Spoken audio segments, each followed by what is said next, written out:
Israel ने Gaza city में Hamas को चारों तरफ से घेर लिया है। सुरंग के अंदर घुसे बैठे हमास के लड़ाकों को उन्हीं में दफन करने की तैयारी है और इसीलिए अब हमास के लड़ाकों ने सुसाइडल पथ अपना लिया है। फिदायीन भर्ती हो रही है हमास में। देखिए हमास का सुसाइड पथ, इजराइल करेगा सत्यानाश।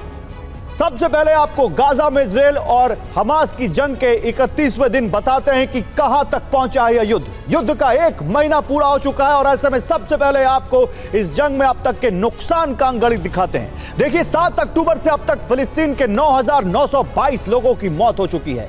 जंग की चपेट में आकर फिलिस्तीन के 28,100 लोग घायल हो चुके हैं। हमास के 7 अक्टूबर के हमले और इजराइल के पलटवार में अब तक 1430 इजरायली लोग अपनी जान गंवा चुके हैं। इनमें 341 इजरायली सेना के जवान और 58 पुलिस वाले शामिल हैं। युद्ध के 30 दिन बाद इजराइल ने गाजा पर 8,000 से ज्यादा बम गिराए। एक रिपोर्ट के मुताबिक इजराइल की सेना ने गाजा पर अब तक करीब 30,000 टन बारूद गिराया है। इस हिसाब से देखें तो इजरायली सेना ने गाजा पर हर रोज करीब 1,000 टन बारूद गिराया है। इजराइल ने गाजा पर इतनी बमबारी की है कि अंतरिक्ष से देखने पर सिर्फ 10 वर्ग किलोमीटर इलाके में ही 1,000 गड्ढे देखे गए हैं, यानी मात्र 1 वर्ग किलोमीटर में 100 गड्ढे।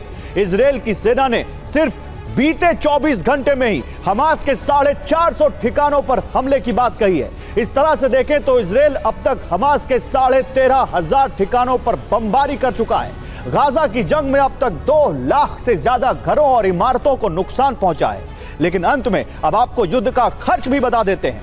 इजरायली मीडिया के मुताबिक गाजा की जंग में इजराइल को $51 बिलियन यानी करीब 4,25,000 करोड़ रुपए खर्च करने पड़ सकते हैं। लेकिन आइए जरा टेबल पर चलते हैं, वहां आपको ग्राफिक्स के जरिए हम एक और रिपोर्ट आपको दिखाते हैं, क्योंकि गाजा की जंग में लगातार यहां पर हमले जारी हैं। इजराइल ने गाजा को पूरी तरह से 2 हिस्सों में बांट देने का ऐलान किया है। इजरायली सेना का पूरा फोकस हमास के किले उत्तरी गाजा पर है, लेकिन दक्षिणी गाजा के कई इलाकों में भी युद्ध चल रहा है। आपको दिखाते हैं कि इस वक्त गाजा में इजराइल का ग्राउंड ऑपरेशन कहां चल रहा है। ये देखिए आपके सामने यहां पर हम ग्राफिक्स जरिए वो रिपोर्ट लेकर आ रहे हैं। दुनिया के मशहूर think tank institute for the study of war के मुताबिक अभी गाजा के अटाट्रा, गाजा सिटी, दीर अल बला, खान यूनिस और रफा में आमने सामने का युद्ध चल रहा है, जो इस वक्त आप ठीक मेरे सामने इस टेबल पर 3D ग्राफिक्स और एनिमेशन के जरिए आप देख सकते हैं। यह जो हम आपको दिखा रहे हैं यह है गाजा में इजराइल की जमीनी हमले का वो मैप, वो ग्राफिक्स जहां आप देख सकते हैं। इसके अलावा देखिए इजराइल की सेना, यहां पर आपको हम बता रहे हैं कि कैसे वो हमास और इजराइल की सेना में आमने सामने की जंग चल रही है। ये भी आप यहां पर देख सकते हैं। ये चाहे ऊपर से लेकर नीचे तक, उत्तरी गाजा से लेकर दक्षिणी गाजा तक, हर तरफ इजराइल की सेना के हमले आपको यहां पर दिख रहे हैं। लेकिन इजराइल की सेना एक तरफ गाजा पट्टी में हमास से जंग लड़ रही है, तो दूसरी तरफ उत्तरी सीमा, देखिए उत्तरी सीमा जो है बहुत अहम है। हिजबुल्लाह से वहां पर उसका युद्ध लगातार जारी है। इजराइल और हिजबुल्लाह के बीच इस वक्त कितने ठिकानों पर जंग चल रही है अब आपको यह दिखाते हैं। लेबनान और इजराइल बॉर्डर पर ये जहां लाल निशान आप देख रहे हैं, वहां हिजबुल्लाह के लड़ाकों और इजराइल की सेना में जंग इस वक्त चल रही है। ऐसे करीब 60 इलाके हैं जहां इजरायली सेना और हिजबुल्लाह में युद्ध चल रहा है।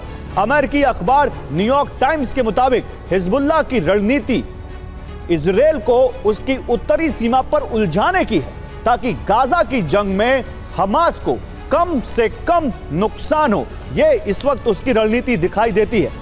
वैसे गाजा युद्ध के 30 दिन बीत चुके हैं और इस वक्त युद्ध 3 तरीकों से लड़ा जा रहा है। एक तरफ से इजरायली एयरफोर्स एयर स्ट्राइक करके इमारतों और हमास के ठिकानों को नष्ट कर रही है, तो वहीं दूसरी तरफ इजरायली फोर्स के जवान टैंक और बख्तरबंद वाहनों के साथ गाजा में और अंदर तक पहुंच चुके हैं। जबकि तीसरी तरफ भूमध्य सागर में वॉरशिप तैनात कर इजराइल गाजा में बमबारी कर रहा है, यानी जमीन से लेकर आसमान और समंदर तक हर तरफ से इजराइल ने हमले तेज किए हैं, जो हमास को मिटाकर ही दम लेंगे। ये ग्राफिकल रिपोर्ट जो हम आपके लिए लेकर आए हैं, इसमें आप देखिए एक तरफ आपको भूमध्य सागर से अटैक दिख रहा है, जमीन पर आपको पैदल सेना दिख रही है और आसमान से भी आपको अटैक इस वक्त उत्तरी गाजा में दिखता हुआ लेकिन इजराइल और हमास की जंग के बीच अमेरिका ने एक बड़ा यहां पर कदम उठाया है और वो भी आपको जानना चाहिए। फिर हमारे साथ आज वो हैं जो पिछले 720 घंटों से इस युद्ध को झेल रहे हैं, उनसे बात करेंगे।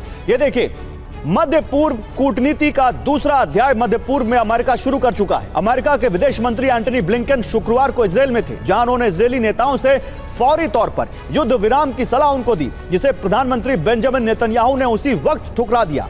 शनिवार को वो जॉर्डन पहुंचे, जहां मिस्र, कतर, यूएई और सऊदी अरब के नेताओं के साथ बैठक की। इस दौरान फिलिस्तीन लिबरेशन ऑर्गेनाइजेशन यानी पीएलओ के महासचिव भी मौजूद थे। इस बैठक में अरब देशों के नेताओं ने गाजा में तत्काल युद्ध विराम की अपील की। इस पर ब्लिंकन ने यह कहते हुए ऐतराज जताया कि इसका फायदा उठाकर हमास दोबारा इजराइल पर हमले कर सकता है।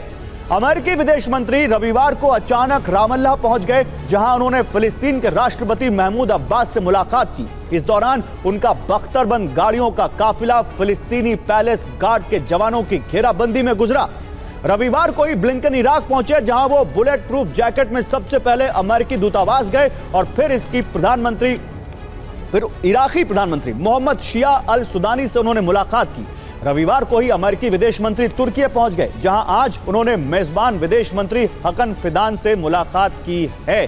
तो ये अमेरिकी विदेश मंत्री कैसे मध्य पूर्व में लगातार दौरे कर रहे हैं, उसकी रिपोर्ट कार्ड। लेकिन गाजा में जारी भीषण लड़ाई के बीच अमेरिका ने इजराइल को सुरक्षित रखने के लिए पूरे मिडिल ईस्ट की घेराबंदी कर दी है। इजराइल का साथ देने के लिए अमेरिका ने पूर्वी भूमध्य सागर के पास ओहायो क्लास सबमरीन की तैनाती की है। सुएज कैनाल के पास अमेरिकी पनडुब्बी देखी गई है। इसके अलावा अमेरिकी डिस्ट्रॉयर यूएसएस कार्नी पहले से ही लाल सागर में तैनात है और अब ओहायो क्लास सबमरीन को लाल सागर, अरब सागर, ओमान की खाड़ी और फारस की खाड़ी की जिम्मेदारी दे दी गई है। ओहायो क्लास सबमरीन दुनिया की विध्वंसक पनडुब्बियों में से एक मानी जाती है। यह परमाणु शक्ति से चलने वाली पनडुब्बी है। समंदर में महीनों तक छिपी रह सकती है। दुश्मन देश में घुसकर मिसाइलों से हमला 24 ट्राइडेंट मिसाइल ले जा सकती है और एक ट्राइडेंट मिसाइल में 8 परमाणु वॉरहेड होते हैं। यह 154 टॉमहॉक मिसाइल से लैस है और इसकी स्पीड 46 किलोमीटर प्रति घंटे है, जबकि इसका वॉरहेड रेंज 7400 किलोमीटर तक है। अमेरिका के पास ओहायो क्लास की कुल 18 पनडुब्बियां हैं और उन्हीं में से एक यहां पर आप देख सकते हैं।